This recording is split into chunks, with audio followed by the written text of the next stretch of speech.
안녕하세요. 예수님의 제자 신민수입니다. 오늘 이 시간에는 환난이 우리에게 큰 유익이 되는 이유에 대해서 여러분과 함께 말씀을 나누겠습니다. 첫 번째 부활과 휴가자들과 남은 자들을 위한 20번째 메시지가 되겠습니다. 먼저 기도로 시작하겠습니다. 천지를 지으신 우리 하나님 아버지, 오늘도 이렇게 말씀을 깨닫는 지혜를 주시고 함께 나눌 수 있는 소중한 기회를 주셔서 감사합니다.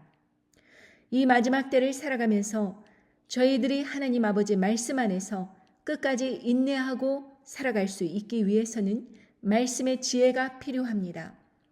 저희가 오늘도 하나님 아버지의 말씀으로 인하여서 용기를 얻고 준비를 하고 아름답게 우리의 삶을 끝까지 살아내는 그러한 주님의 아름다운 아들, 딸들이 되기를 간절히 바라며 이 모든 말씀 우리 주 예수 그리스도 이름 받들어 간절히 기도드리옵나이다. 아멘.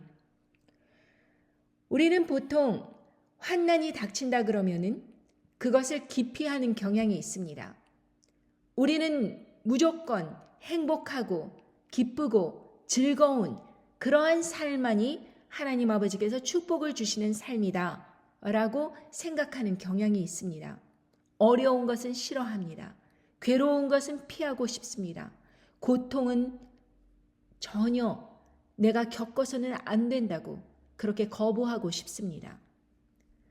그런데 가만히 생각해 보면 우리의 삶에 우리가 원하던 원하지 않던 찾아오는 그 고통은 사실 우리에게 참으로 유익이 될 때가 많습니다. 오늘은 그것에 대해서 여러분과 말씀을 나누면서 왜 다가올 환난에 대해서 우리가 정말 절망적인 마음이 아닌 기쁜 마음으로 준비해야 되는가?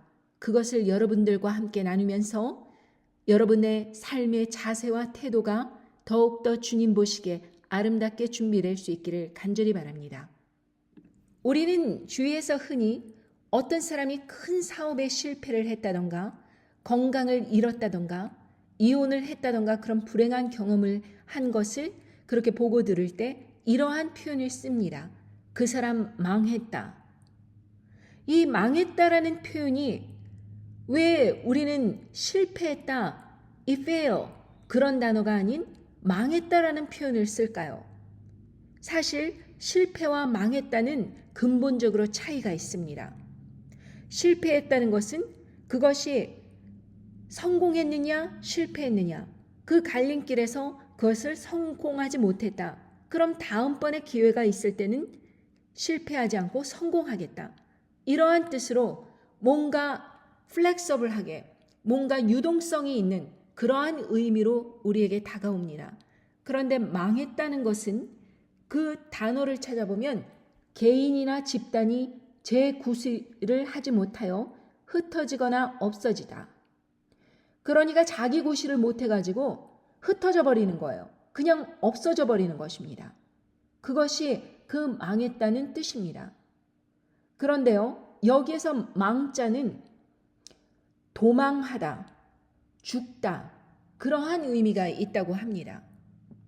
그러니까 완전히 그 회복의 기회가 없이 망해버리는 거예요. 우리가 예수 그리스도 안에서 산다고 하면 우리에게 실패는 있지만 망하는 일은 없어야 합니다. 우리는 실패에서 많은 것을 배우죠. 그리고 그 실패가 더욱더 탄탄한 성공의 디딤돌로 나가서는 길이 되기도 합니다. 우리는 작은 실패에서 배워서 더 큰 성공을 이루는데 그렇게 연단을 이뤄가는 사람들입니다.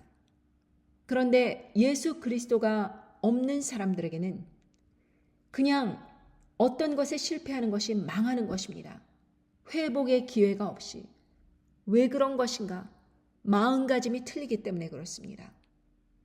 우리는 어떠한 고난이 다가올 때 예수 그리스도 안에서 이 고난을 해석하는 바라보는 눈이 틀립니다. 세상 사람들은 그 고난 때문에 좌절하고 낙담하여 더욱더 하나님을 떠나는 그러한 계기로 삼을 뿐이지만 우리 크리스천들에게는 어떠한 고난과 환난과 그러한 역경이 찾아올 때 우리는 그것을 바르게 해석하고 실패는 있지만 망하는 일은 없어야 된다 이것입니다. 그런데 많은 크리스천들이 믿음이 연약하여서 실패를 가지고 망한 것으로 잘못 해석을 해요. 그래서 망한 것으로 해석을 하기 때문에 하나님 아버지를 믿어도 아무 소용이 없다 이런 식으로 낙담을 해버리고 믿음을 저버리는 것입니다. 그렇다면 우리가 믿음이 있다는 것은 이 환난을 바라보는 해석을 완전히 바꿔버려야 됩니다. 이 환난이 내가 다른 사람 보기에 망한 것 같고 정말 주저앉은 것 같고 다시 회복의 기회가 없는 것 같이 보일지라도 내가 하나님 아버지 안에 붙어 있으면 이것은 또 다른 더 성장, 더 큰 유익을 가져다 주는 계기가 된다. 이런 식으로 우리는 환난을 바라봐야 된다는 것입니다. 로마서 5장 3절에 보면 다만 이뿐 아니라 우리가 환난 중에도 즐거워하나니 이는 환난은 인내를, 인내는 연단을, 연단은 소망을 이루는 줄 알미로라. 이렇게 말씀하십니다. 어떻게 환난 중에도 즐거워할 수 있을까요? 세상 사람들에게는 불가능하지요.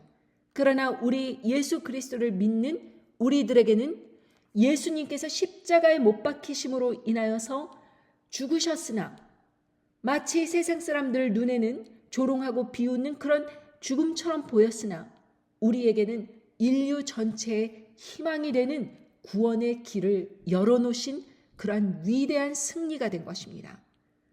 그러니까 고통과 환난을 바라보는 그 눈이 세상 사람들과 근본적으로 틀려야 돼요. 그래서 환난 속에서도 즐거워한다는 것은 이 환난이 결코 인내를 이룬다는 것입니다. 어떠한 고통을 참아낼 때 그 고통 가운데 믿음을 가지고 끝까지 인내를 하는 것입니다. 하나님 아버지의 말씀을 붙잡고 이 고통이 지나가면 하나님 아버지께서 면류관을 주실 거라는 것을 믿고 의지하며 견딜 수 있는 것입니다. 그리고 그 인내가 바로 연단을 불러오는 것입니다. 이 연단이라는 것은 마치 이런 것과 같습니다. 여러분, 어떤 사람이 정말 뛰어난 재능이 있어서 올림픽에 출전을 하려고 합니다. 그러면 자기 몸을 쳐서 그 세계 최고가 되기 위해서 자기가 땀이 나고 고통스럽고 넘어지고 역경이 있을지언정 끝까지 그 훈련과 연단을 거쳐서 더 좋은 기록을 갱신함으로 인해서 올림픽에서 세계 최고의 우승의 트로피를 얻을 수 있는 것입니다. 그래서 그 연단이 목표를 가지고 연단을 한다면 우리는 능히 그 인내를 할 수 있고 그 인내가 결국은 연단의 그 과정을 끝까지 이겨낼 수 있고 그리고 그 연단 뒤에는 승리가 오는 것입니다. 그 승리의 소망, 그것을 이루는 것입니다.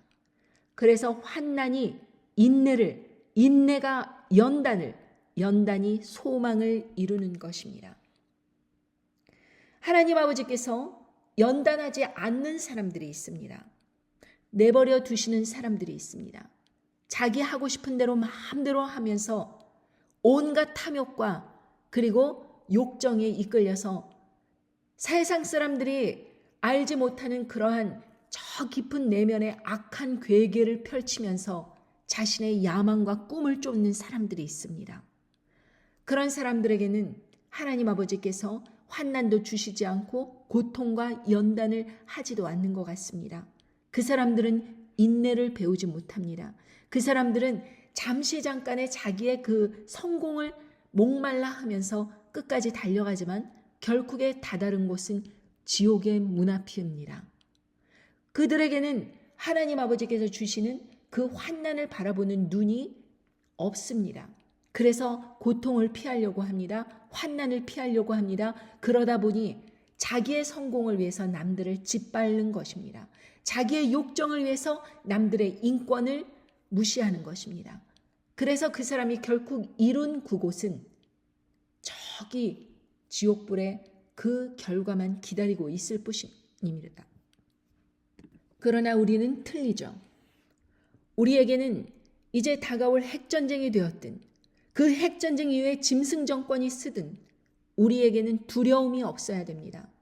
우리에게는 환난이 결국 인내를 이루고 인내가 또한 연단을 이루고 연단이 끝까지 견딘 그것으로 인하여서 결국에는 우리의 소망인 천국 입성과 천년 왕국에서 예수님과 함께 왕 같은 제사장으로서 그렇게 전 세계를 다스리는 그러한 기회가 있다는 것을 바라보는 것입니다. 세상 사람들에게는 그것은 종교야. 그런 일은 일어나지 않아. 너가 바라는 것은 그냥 성경책에 써 있는 그냥 이야기일 뿐이야. 라고 저의 믿음의 눈을 감겨버리려고 애를 쓰고 있겠지만 그럴수록 마음의 눈을 열어서 그 믿음의 소망을 바라봐야 됩니다. 그래야지 우리는 끝까지 견딜 수 있습니다. 목표가 있는 사람은 의롭습니다. 목표가 뚜렷한 사람은 자기의 그 어떤 약점이라든지 그런 것들을 극복할 수 있습니다. 우리가 죄에 자꾸 넘어지고 정말 지는 이유가 결국에는 목표의식이 분명하지 않아서 그렇습니다.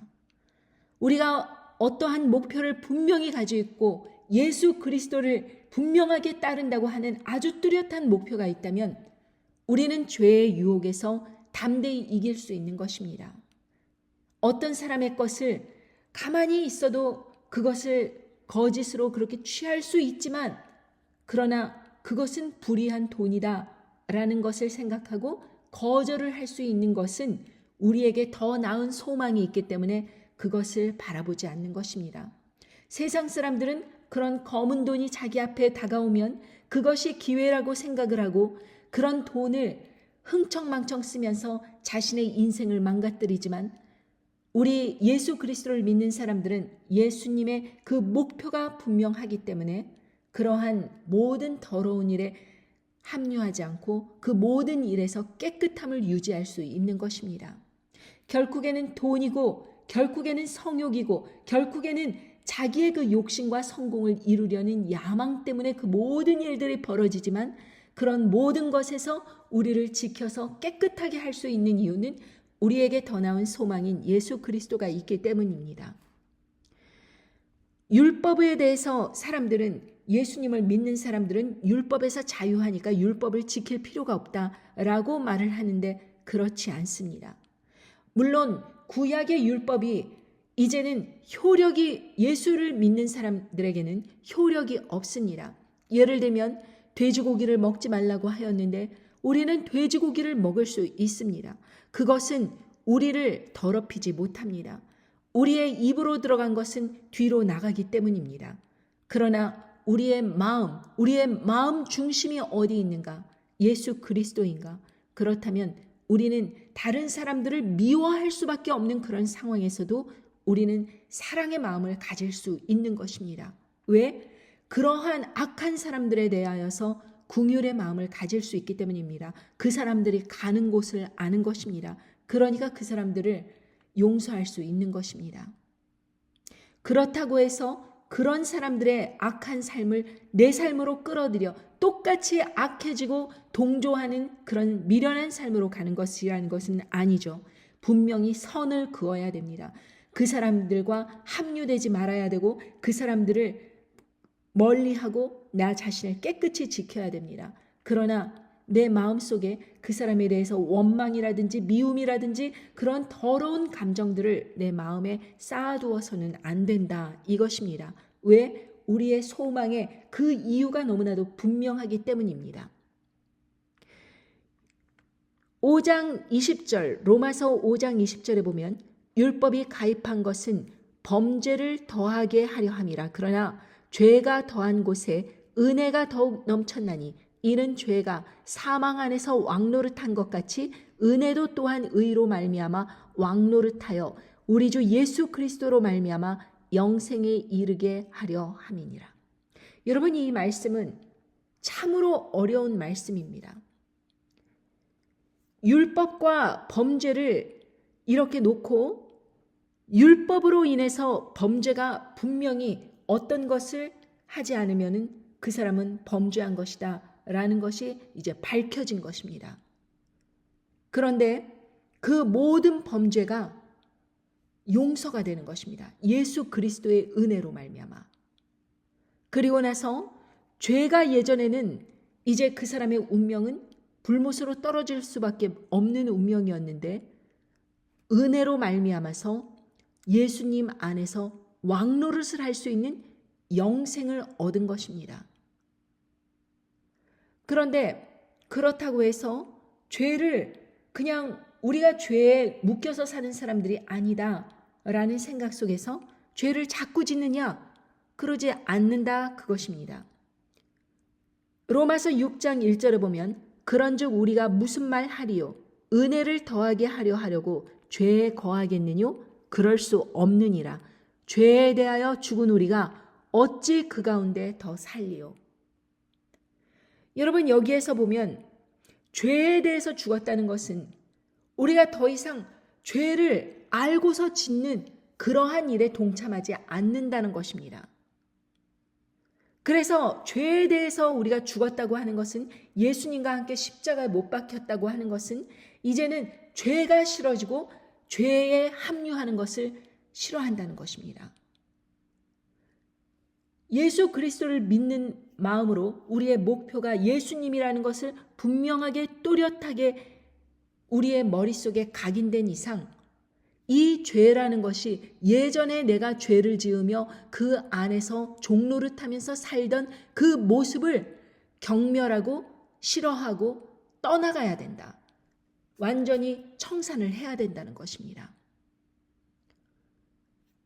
그래서 로마서 6장 11절에 보면 이와 같이 너희도 너희 자신을 죄에 대하여는 죽은 자요 그리스도 예수 안에서 하나님을 대하여는 산자로 여길지어다. 우리의 목표가 너무나도 분명해요. 환난이 다가오더라도 오히려 기뻐하고 즐거워하는 그 믿음, 이 세상이 감당치 못하는 그 믿음이 바로 죄에 대해서는 이미 죽은 자라는 것입니다. 죄에 대해서는 상관하는 마음이 없어지는 것입니다. 그리고 하나님 앞에서 살아가는 것입니다. 하나님 앞에서는 우리가 살아있는 자로 그렇게 우리 자신을 생각하라는 것입니다. 그러니까 자꾸 죄를 지려고 그렇게 막 마음속으로 이런 죄 짓고 싶은데 죄를 져도 되나요? 말아야 되나요? 이것은 너무나도 어리석은 질문이다. 죄라는 것을 안 이상 짓지 말아야 됩니다. 예를 들면 어떤 사람이 술 유통업계에 살고 있어요. 그 유통업계를 하면서 생계를 유지하고 있습니다. 이것은 실화입니다. 그런데 그 사람이 전도사예요.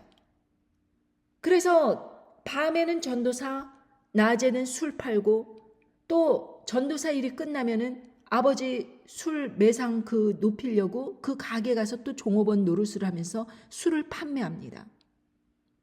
제가 너무나도 기가 막혀서 그 일을 할 때에 어떠한 이게 좀 아닌 것 같다 그런 생각이 안 드냐 이렇게 물어봤습니다. 그랬더니 그 전도사가 하는 말이 자기는 술을 팔면서 그 술을 사러 온 사람들에게 술 중독자들에게 복음을 전한다는 것입니다. 이제 술 중독을 좀 줄이고 예수님을 믿으시오. 이렇게 전도를 하니 자기가 실질적으로 전도에 앞장서는 것이 아니겠느냐. 이런 식으로 자기 합리화를 하더라고요. 저는 이상했습니다.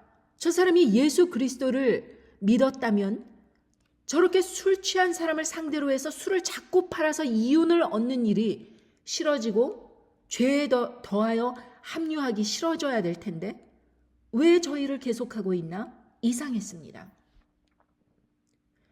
결국 수년의 세월이 흘러서 저는 그 사람과 이제 멀리하게 되고 연락이 끊기고 그러다가 그 부인을 미장원에서 만났습니다. 그랬더니 그 부인이 자기 남편에 대해서 말하기를 자기 소식 들었냐고 저에게 물었길래 저는 그 소식이겠지 생각하고서는 예 이런 식으로 대답을 했는데 그 사람은 제가 모든 것을 다 들었다고 생각을 했는지 이렇게 말하는 것입니다. 제 애들 아빠요. 19살짜리 저희 큰딸보다 한두 살 많은 애하고 바람나서 한국으로 도망갔어요. 자기 큰딸보다 한두 살 많은 애랑 바람이 나서 한국으로 도망을 갔다. 유부남이 아이 셋을 낳아놓고 깐난둥이가 있는 애아빠가 이 엄청난 타락이 왜 어디에서 왔느냐? 바로 그 작은 죄를 무시하고 합리화하고 자기 나름대로 엉터리 해석을 하면서 죄를 끌어안고 산 것에 대한 결과였다, 그렇게 생각합니다. 이 사람한테 회개의 기회가 있을까요? 많은 사람들한테 하나님의 의를 전하고 예수 그리스도의 소망, 믿음을 전하면서 자기가 거룩한 것처럼 그렇게 새벽 기도니 뭐니 이렇게 사람들에게 전했던 그런 사람이 이 같은 죄를 저지른다면 그 사람의 운명은 이미 확정된 것이 아닐까요? 그 사람은 많은 사람들에게 예수 그리스도의 은혜를 전하던 자였습니다. 그냥 일반 성도가 아니라 하나님 아버지를 똑바로 믿으라고 예수 그리스도를 바르게 따르라고 십자가의 길을 사람들에게 전하던 사람이었습니다. 그런 사람이 이같이 타락을 했다면 그 사람에게 구원의 기회가 있을까요? 히브리서 6장 4절에 보면 한 번 비침을 얻고 하나님의 은사를 맛보고 성령의 참여함 받고 하나님의 선한 말씀과 내세의 능력을 맛보고 타락한 자들은 다시 새롭게 하여 회개케 할 수 없나니 이는 자기가 하나님의 아들을 다시 십자가에 못 박아 현저히 욕을 보임이라. 세상 사람들이 그 사람의 복음을 어떻게 받아들이겠습니까? 저렇게 타락한 모습을 보이는 것이 전도사, 목사라면 저 사람이 결국에는 하나님 뜻대로 사는 사람이라는 사람들이 저 모양이라면 그 사람이 전하는 복음을 믿으려고 하겠습니까? 사람들 앞에서 예수 그리스도를 십자가에 못 박아 현저히 또다시 욕을 보이는 그러한 악한 자로 결국에는 타락된 것입니다. 그래서 여러분들이 예수 그리스도를 믿었다고 하는 그 순간 우리에게는 큰 짐이 있는데 바로 세상 사람들과 하나님 앞에서 우리의 삶을 바르게 살아내야 된다는 그러한 사명이 있는 것입니다. 그러나 이러한 타락까지는 아닐지라도 예수 그리스도를 믿는 사람들에게도 어떠한 악한 감정이 불쑥불쑥 들 수가 있지요.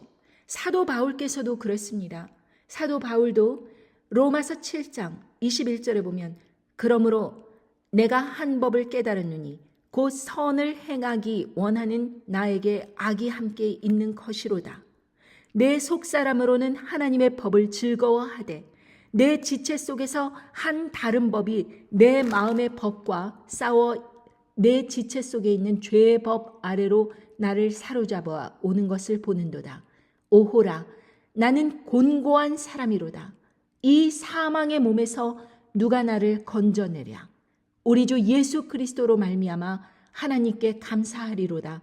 그런즉 내 자신이 마음으로는 하나님의 법을, 육신으로는 죄의 법을 섬기노라.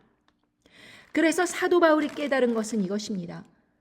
자기 속에 죄가 있어 그 죄의 법 아래로 자꾸 자기를 사로잡아 오는 것을 봤다는 것입니다. 그래서 자기가 공고한 사람이라는 걸 깨달은 것입니다. 누가 이 사망의 몸에서 누가 나를 건져낼 수 있겠는가? 이렇게 반문하면서 결국의 결론은 이것입니다. 예수 그리스도로 말미암아 하나님께 감사한다. 왜냐하면 성령님께서 말미암아 내 속에 그 참 믿음의 성령님 그 법이 나를 죽을 수밖에 없는 나를 결국에는 하나님의 법 안에 굴복할 수 있도록 도와주시는 역할을 하신다 이것입니다. 그래서 자신이 마음으로는 하나님의 법을, 성령님께서 계심으로 인해서 하나님의 법을 쫓고 육신으로는 죄의 법을 섬긴다. 육신으로는 율법으로 그렇게 많은 것을 정말 그 죄의 법, 그것을 자기가 지키면서 이 세상을 살아가는 것입니다. 그러니까 마음으로도 하나님께 온전히 헌신됐고 육신으로도 그렇게 율법적으로도 흠이 없도록 자기를 쳐서 그렇게 완전한 자기로 만들려고 노력을 한다는 것입니다. 그러니 죄가 죄라는 것을 알면서 그것을 회개하지 아니하고 끝까지 죄를 저질러 버리는 그 상태로서는 우리는 하나님의 뜻을 바라볼 수 없다는 것입니다. 첫 번째도 거룩이요, 두 번째도 거룩한 생활이요, 세 번째도 거룩한 생활이다, 이것입니다. 여러분, 우리는 예수 그리스도를 믿는 사람들이 너무나도 니골라당 같이 자기가 예수님을 믿으면 아무렇게나 살아도 된다라는 식으로 막 아무렇게나 살다가 찬양 인도자로 많은 유명세를 탄 사람이 그 찬양 인도가 끝난 다음에 창녀촌에 가서 뒤풀이를 했다는 그런 이야기도 들었습니다. 그것도 그 사람의 아내가 자기의 그것을 SNS에 올려서 큰 문제가 되기도 했습니다. 그렇게 결국에 비밀스럽게 한 행동들이 결국에는 세상에 드러나는 것입니다. 그런데 그것을 밝히는 사람들을 또 명예훼손한다, 뭐한다 그러면서 싸우고 있더라고요. 인정하지 않는 거예요. 자기의 그 지난 오류와 과거의 그 추잡한 것들이 세상에서 사라지길 원하지만 사라지지 않고 자꾸 사람들의 입에 오르내리는 것을 막으려고 법적인 세상 법으로 그것을 막아내려고 애쓰는 것입니다. 참으로 치졸한 짓입니다. 결국에는 그 사람이 예수 그리스도를 섬긴다 하며 사람들에게 그렇게 전했지만 결국에는 그 사람의 운명은 하나님의 천국의 약속을 받은 사람일까요? 그래서 하나님 아버지께서는 그 사람이 마음껏 타락하고 이혼하고 재혼하고 하는 그런 모든 것을 허락하시는 것입니다. 그리고 악한 길을 따르는 그런 교회들은 그런 사람들을 끌어들여 자기의 교회를 겉모양으로 부흥될 수 있도록 그렇게 길을 도모하는 것이죠. 결국에는 세상으로 흘러가는 목회자와 그러한 타락한 사람들이 한꺼번에 사람들의 영혼을 잡아서 하나님의 법을 지키게 하는 것이 아니라 타락의 길로 가도 다 은혜가 임함으로 아무런 문제 없이 회개하고 그런 식으로 아무렇게나 살아도 된다라는 식으로 사람들에게 메시지를 전하고 있는 것입니다. 그것이 바로 사단 마귀의 괴계이고 사단 마귀의 전략이었습니다. 많은 사람들이 그것에 넘어지고 자빠지지요. 그러나 환난 가운데서 우리가 기뻐하는 이유는 바로 이 환난으로 인하여서 타락할 기회가 줄어든다 이것입니다. 그리고 이 환난으로 인해서 우리가 인내를 배우게 되는 거예요. 그 인내는 결국 우리에게 큰 유익을 가져다 주며 연단을 시킵니다. 우리가 이렇게 끝까지 사랑하시는 그분이 누군가 예수 그리스도를 마음 최선을 다하여서 매일매일 상고하며 끝까지 나아가는 것입니다. 결국에 그 마음의 법이 하나님의 법을 쫓음으로 인해서 구원을 이루게 되는 것입니다.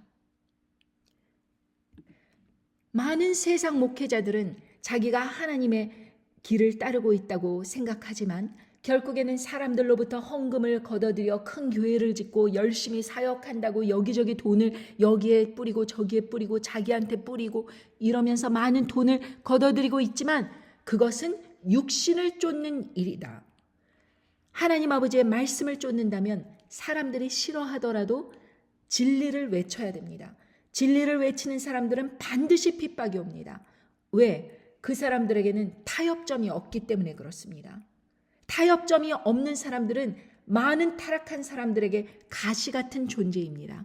그러니까 그 가시 같은 존재인 그 사람을 자꾸만 깎아내리고 괴롭히고 음담, 모해 이런 것을 함으로 인하여서 그 사람에게 큰 낙담을 시키려고 시도를 하는 것이죠. 그러나 결국에는 우리 뒤에는 누가 계시냐? 하나님 아버지께서 계십니다. 결국 육신을 쫓는 자는 육신의 일을 로마서 8장 5절에도 있습니다. 육신을 쫓는 자는 육신의 일을 영을 쫓는 자는 영의 일을 생각하나니 육신의 생각은 사망이요 영의 생각은 생명과 평안이니라. 육신의 생각은 하나님과 원수가 되나니 이는 하나님의 법에 굴복지 아니할 뿐 아니라 할 수도 없음이라. 육신에 있는 자들은 하나님을 기쁘시게 할 수 없느니라. 그러니까 예전에 2021년도에 음료의 복술이 세상에 그렇게 쫙 뿌려지고 1차, 2차, 3차 그렇게 받으라고 할 때 교회는 육신을 쫓는, 세상 교회는 육신을 쫓는 자들로서 꽉 차여진지라 육신의 생각으로 세상 일을 쫓아 정부와 협력을 하고 세상 정부가 하라는 대로 지침이 이렇다 저렇다 이야기하면서 교인들에게도 빨리 협조를 하라고 재촉을 함으로 인해서 육신의 생각은 하나님과 원수가 된다고 하는 이 말씀을 확정하였습니다. 하나님의 법에 굴복치 않는 거예요. 손해를 본다고 하더라도 끝까지 자기의 몸을 지켜 거룩한 제사장의 역할로서 거룩한 성전을 온전하게 보존하는 그 일에 대해서 무시를 하고 하나님의 법에 굴복치 아니하고 더러운 것을 몸에 받아들이라고 자기도 받을 뿐만 아니라 사람들에게도 빨리 받으라고 미혹을 뿌렸던 것입니다. 바로 그 목회자가, 세상의 목회자가 육신을 쫓느냐 영을 쫓느냐, 그 갈림길에서 어떠한 방향을 제시했는지 확실하게 보여준 예라고 하겠습니다.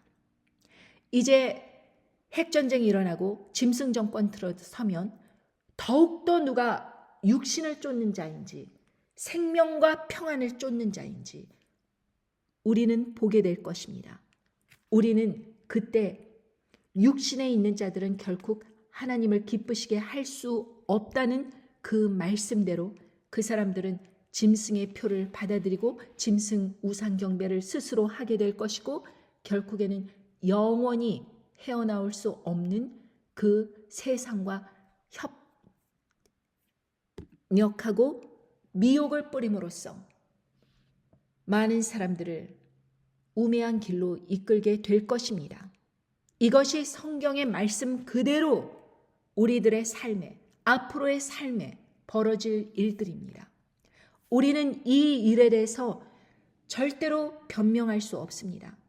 변명을 할 수 있겠지요, 본인 자신은. 그러나 자기의 구원에 대해서 변명의 여지는 없는 것입니다. 결국 누가 하나님의 선택을 받았는지는 그 사람의 행동으로 모두 드러나게 돼 있다. 그 결과는 바로 그 사람 깊은 내면 속에 하나님이냐 세상 신이냐 누가 있었는지를 보여주는 증거가 된다 하겠습니다. 지금까지 말씀 함께 주시고 들어주시고 이 말씀을 따라서 여러분들의 삶을 다시 한번 정말 회개함으로 자기의 삶을 거룩하게 나오는 여러분들이 되기를 간절히 바랍니다. 안녕히 계십시오.